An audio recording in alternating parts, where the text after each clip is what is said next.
5. No investment business ideas. Part 1, freelancing सेवाएं, online काम विस्तार से जानकारी। फ्रीलांसिंग का अर्थ है कि आप किसी एक कंपनी के लिए स्थायी रूप से काम करने के बजाय विभिन्न ग्राहकों या व्यवसायों के लिए अनुबंध कॉन्ट्रैक्ट के आधार पर उनकी आवश्यकतानुसार परियोजना आधारित प्रोजेक्ट बेस्ड कार्य करते हैं। आप ये कार्य अपने घर से या कहीं से भी कर सकते हैं। 1. फ्रीलांसिंग के लिए आवश्यक कौशल स्किल्स। आप अपने किसी भी कौशल को सेवा में बदल सकते हैं। कुछ लोकप्रिय कौशल जिनकी बाजार में बहुत मांग है। लेखन से जुड़ी सेवाएं, राइटिंग और कंटेंट सामग्री लेखक, कंटेंट राइटर, वेबसाइटों ब्लॉगों के लिए लेखन, प्रचार सामग्री लेखक, कॉपीराइटर, विज्ञापन और विपणन सामग्री के लिए लेखन, तकनीकी लेखक, टेक्निकल राइटर, बायोडेटा लेखन, रेज्यूमे राइटिंग, डिजाइन से जुड़ी सेवाएं, डिजाइनिंग, ग्राफिक डिजाइनर, लोगो, पोस्टर, सोशल मीडिया चित्र बनाना, वेब डिजाइनर, वेबसाइटों का ढांचा और रूप रंग तैयार करना, डिजिटल विपणन, डिजिटल मार्केटिंग से जुड़ी सेवाएं, सोशल मीडिया प्रबंधक, कंपनियों के सोशल मीडिया खातों का संचालन करना, एसईओ विशेषज्ञ, सेओ स्पेशलिस्ट, वेबसाइट को गूगल में उच्च स्थान दिलाना, तकनीकी सेवाएं, टेक्निकल सर्विसेज, वेब डेवलपर, वेबसाइटों का निर्माण करना, डेटा विश्लेषक, डेटा एनालिस्ट, प्रशासन और सहायक सेवाएं, एडमिन और सपोर्ट, आभासी सहायक, वर्चुअल असिस्टेंट, ऑनलाइन सहायक, डेटा प्रविष्टि, डेटा एंट्री, अनुवाद, ट्रांसलेशन। 2. फ्रीलांसिंग कैसे शुरू करें? चरण दर चरण अपने कौशल को पहचानें। ये तय करें कि आप किस क्षेत्र में निपुण हैं और कौन सी सेवा प्रदान करेंगे। कार्य पोर्टफोलियो तैयार करें। ग्राहकों को अपना काम दिखाने के लिए नमूनों, सैंपल्स या छोटे प्रोजेक्ट्स का संग्रह कलेक्शन बनाएं। ऑनलाइन मंचों प्लेटफॉर्म्स पर खाता बनाएं। मशहूर मंच अपवर्क, फाइवर, freelancer.com आदि पर अपनी प्रोफाइल बनाएं।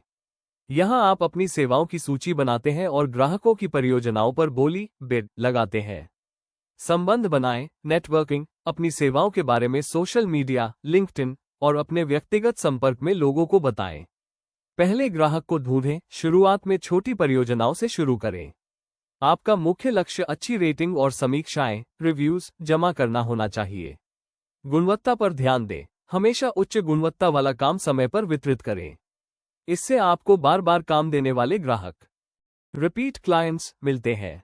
3. इसमें कितना निवेश है? वित्तीय निवेश लगभग 0। आपको बस एक कार्यशील लैपटॉप, कंप्यूटर और अच्छा इंटरनेट कनेक्शन चाहिए। समय का निवेश शुरुआत में बहुत अधिक। आपको ग्राहक ढूंढने, अपने कौशल को बेहतर बनाने और पोर्टफोलियो तैयार करने में समय देना होगा। फ्रीलांसिंग की सबसे अच्छी बात यह है कि आप स्वयं ही अपने मालिक, बॉस होते हैं और अपनी शुल्क फीस स्वयं निर्धारित करते हैं। फ्रीलांसिंग के अलावा और भी कुछ इंपॉर्टेंट बातें हैं जो मैं आपको बताना चाहूंगी, खासकर जब आप कम इन्वेस्टमेंट में बिजनेस शुरू कर रहे हैं। 1. स्पेशलाइजेशन, मतलब फ्रीलांसिंग में सिर्फ कंटेंट राइटर होने के बजाय एक छोटा और खास विषय चुनना बहुत फायदेमंद होता है। फायदे: जब आप कहते हैं कि आप फाइनेंस ब्लॉग के लिए सेओ कंटेंट राइटर हैं, तो आपको ज्यादा फीस मिलती है और कंपेटिटिव कम होती है। लोग स्पेशल लोगों को प्रेफर करते हैं। अगर आपको फ्रीलांसिंग के अलावा कोई और बिजनेस चुना है तो मैं पार्ट 2, 3, 4 और 5 चैनल पर अपलोड कर दिए हैं, आप जाकर देख सकते हैं। धन्यवाद। अगर आपको बिजनेस के अलावा कोई और इनकम स्रोत बनाना है तो आप चैनल को सब्सक्राइब कर दें, क्योंकि फ्यूचर में हम इसी टॉपिक पर काम करेंगे। उदाहरण: ग्राफिक डिजाइनर से बेहतर है social media video ads designer बनना। 2. ऑनलाइन प्रेजेंस, अपनी पहचान बनाना। आपका काम ऑनलाइन है, इसलिए आपका प्रोफेशनल ऑनलाइन प्रेजेंस होना जरूरी है। जरूरी जगह: लिंक्डइन। ये प्रोफेशनल नेटवर्किंग के लिए सबसे अच्छा प्लेटफॉर्म है। यहाँ क्लाइंट्स मिलने के चांसेस बहुत ज्यादा होते हैं। अपने काम और सर्विसेज के बारे में रेगुलरली पोस्ट करें। एक सिंपल वेबसाइट पोर्टफोलियो पेज, भले ही वो गूगल साइट्स या बीच के जैसा फ्री प्लेटफॉर्म पर हो, एक जगह जहां आप अपने बेस्ट वर्क सैंपल्स और कॉन्टैक्ट डिटेल्स दिखा सकें। 3. प्राइसिंग, अपनी फीस तय करना। नए फ्रीलांसर्स अक्सर शुरू में बहुत कम चार्ज करते हैं। ये गलती ना करें। ड्यूटरी, घंटे के हिसाब से, पर आवर, अगर काम का स्कोप क्लियर ना हो। शुरू में ₹300 - 500 प्रति घंटा से शुरू कर सकते हैं और एक्सपीरियंस के साथ बढ़ा सकते हैं। प्रोजेक्ट के हिसाब से पर प्रोजेक्ट ज्यादा बेहतर है। प्रोजेक्ट की कॉम्प्लेक्सिटी, मुश्किल और उसमें लगने वाले टाइम को देखकर फीस तय करें। अपने आप को अंडरवैल्यू ना करें। 4. कानूनी और टैक्स की जानकारी, लीगल और टैक्स, क्योंकि अब आप एक बिजनेस की तरह काम कर रहे हैं, इसलिए अपने पैसे का हिसाब, अकाउंटिंग, रखें।